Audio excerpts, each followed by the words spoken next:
Hello everyone, good morning, good afternoon or good evening depending on where you're at. I hope you're having a good Thursday. This is Max here and welcome back to this week's video where we're looking at Andante, second movement from Concerto in B minor by Oscar Rydin. A lot of you may not be very familiar with the name, but Oscar Rydin actually is responsible for writing some of the more famous and important violin educational work. And this concerto in B minor is exactly one of them. We're now looking at the second movement, but some of you might have heard the famous first movement, which goes like.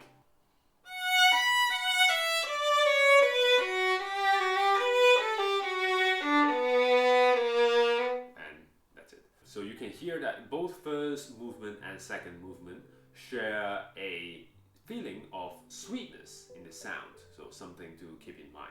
Actually, this whole series of concerto is written in the form of romantic concerto, so again that also gives you an idea.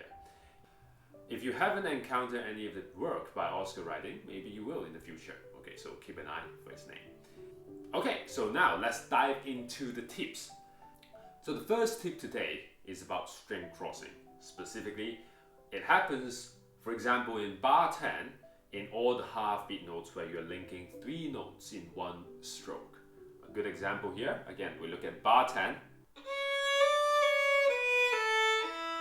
Okay, so make sure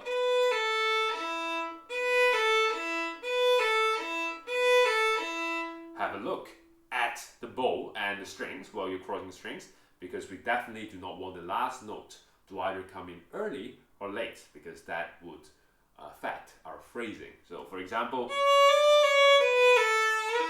right, or also it doesn't sound very natural and doesn't sound very nice to the ear. So that is a very important tip. A good way to practice is just to go through it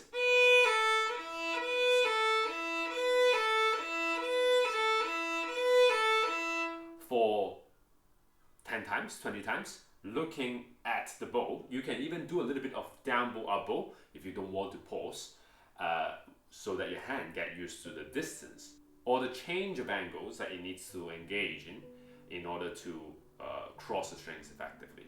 Okay, so that is definitely the first tip. A lot of times when people look at the slower pieces, they have the wrong belief that rhythm, you can be more free with the rhythm. Yes, it can be true, but in order for the phrasing, in order for the phrases, the expression to work, you still need to be able to hit the note exactly when you intend them to come out. So it's very important. The second tip that I have is to engage full bow in this piece. We have some forte bits, for example in bar 25, 26, forte, long notes, 1.5 beat notes. Definitely want to utilize the opportunity to play a good sweet sound, similar to the one that you're producing, for example, in the open string.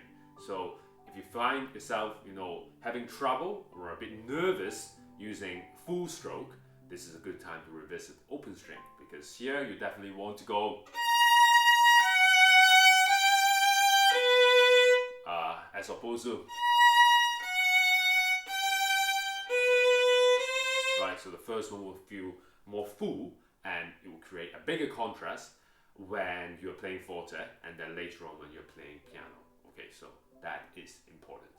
Okay, so that's it with these 2 tips. I hope you have learned something. Remember, if you find this video helpful in any way for your preparation for the exam,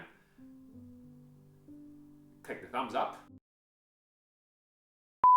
comment, make sure to like the video, leave a comment, and if you want to see more videos in the future, subscribe to the channel and click the bell notification. Okay? Remember, slow practice, and this piece is quite slow, so I don't think there is any way that you can go too fast, but still go a little bit slower than the suggested tempo. And I will see you then next time.